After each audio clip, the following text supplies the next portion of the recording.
Hai, hello. Hai, saya Haja. Saya ada masalah sikit. Saya ada boyfriend. Nama dia Helmi. Kami dah bercinta dekat setahun dah. Dan now sekarang dia ada BFF. Nama dia Faiz actually. Diorang selalu hang out together, holiday sama-sama, pergi Bali, just two of them je.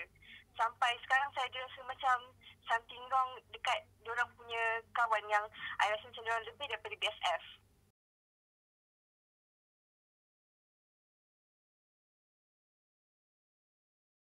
Dia pernah tipu I. Dia pernah cakap dia ada kerja tapi sebenarnya masa pernah nampak dia dekat satu restoran, dia keluar berdua je dengan Faiz pergi makan sama-sama.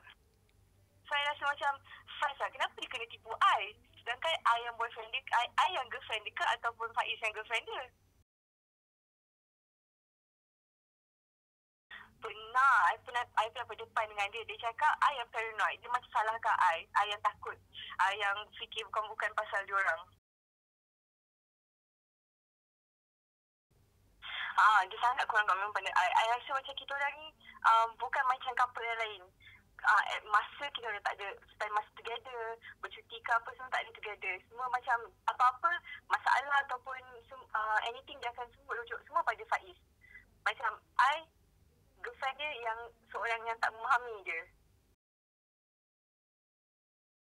I rasa I macam nak tinggalkan dia tapi I sayangkan dia kan.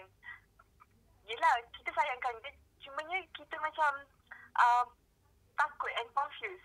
Sebab boyfriend kita macam bukan je ada perasaan dekat perempuan tapi ada satu perasaan yang lebih pada seorang lelaki juga. So now, what should I do?